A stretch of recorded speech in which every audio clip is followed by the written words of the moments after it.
ఉమ్మడి పాలమూరు జిల్లాకు కేంద్రం 400 కోట్ల రూపాయలు కేటాయించిందన్నారు మహబూబ్ నగర్ ఎంపీ డీకే అరుణ. ఇక రంగారెడ్డి జిల్లా షాద్ నగర్ మున్సిపాలిటీలోని మిషన్ భగీరథ పనులను స్థానిక ఎమ్మెల్యే వీళ్లపల్లి శంకర్తో కలిసి శంకుస్థాపన చేశారు. గత సర్కార్ హయాంలో పనులు అసంపూర్తిగా నిలిచిపోవడంతో ప్రజలు స్థానికులు తాగునీటికి ఇబ్బందులు పడుతున్నట్లు తెలిపారు. ఇక అమృత్ 2.0 స్కీమ్ కింద 28 కోట్ల రూపాయలు కేటాయించినట్లు తెలిపారు. పనులు నిర్ణీత సమయంలో పూర్తి చేయాలని అధికారులను ఆదేశించారు ఎంపీ డీకే అరుణ. నరేంద్ర మోదీ గారి యొక్క నాయకత్వంలో ప్రతి మున్సిపాలిటీ కూడా అమృత్ 2 కింద తాగునీటి సమస్య యొక్క పరిష్కారం కోసం ప్రతి మున్సిపాలిటీలో కూడా పెద్ద ఎత్తున అమృత్ 2 కింద నిధులను కేటాయించడం జరిగింది. మన మహబూబ్ నగర్ పార్లమెంటుకు సంబంధించి అన్ని మున్సిపాలిటీలకు సంబంధించి దాదాపు 400 కోట్ల రూపాయలు అమృత్ 2 కింద మనకు శాంక్షన్ అయినాయి. దాంట్లో షాద్ నగర్ మున్సిపాలిటీకి 27.5 కోట్లు శాంక్షన్ అయింది.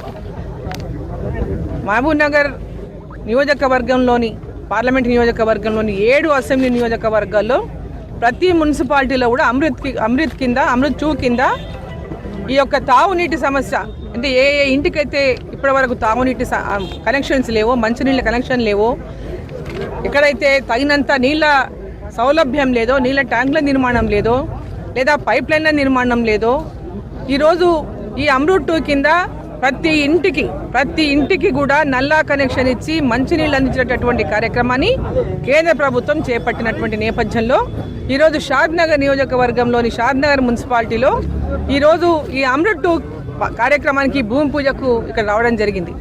సో ఈ అమృత్ 2 కింద ఏదైతే ఉందో, గతంలో ఉన్నటువంటి ప్రభుత్వం మిషన్ భగీరథ అన్నది, ట్యాంకులు కడుతున్నామన్నారు, పైప్ లైన్లు వేసినామన్నారు. ఇప్పుడు గ్రామీణ ప్రాంతాల్లో కూడా మిషన్ భగీరథ కింద తాగునీటి సమస్య తీవ్రమైనటువంటి ఇబ్బందులు ఎదుర్కొంటున్నారు ప్రజలు. మున్సిపాలిటీలో తీవ్రమైనటువంటి సమస్యలు ఎదుర్కొంటున్నారు ప్రజలు.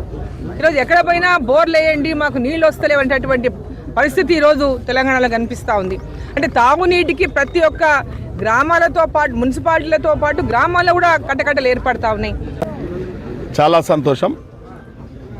గత ప్రభుత్వంలో ఏదైతే మిషన్ భగీరథ తాగునీటి సమస్య తీర్చడానికి ఆ పథకం అయితే తెచ్చిరో, ఆ పథకం అసంతృప్తిగా మున్సిపాలిటీ పరిధిలలో ఉంది కాబట్టి అనుకున్నంత మిషన్ భగీరథ నీళ్లు ఇవ్వలేకపోతున్నాం కాబట్టి ఇవాళ రాష్ట్ర ప్రభుత్వం, కేంద్ర ప్రభుత్వం, అదేవిధంగా మున్సిపాలిటీ వాటా, కేంద్రం వాటా, స్టేట్ గవర్నమెంట్ వాటా, మున్సిపాలిటీ వాటా కలిపి ఈ అమృత్ 2లో అసంతృప్తిగా ఉన్న ఈ నీటి సమస్యను తీర్చడానికి ఈరోజు ఇలా ట్యాంకులకు ఇలా 800 కెపాసిటీ కేఎల్ ఒకటి, 900 కేఎల్ ఒకటి, పైప్ లైన్, అదేవిధంగా ఈ ట్యాంకుల నిర్మాణాన్ని గురించి ఈరోజు శంకుస్థాపన చేయడం జరిగింది.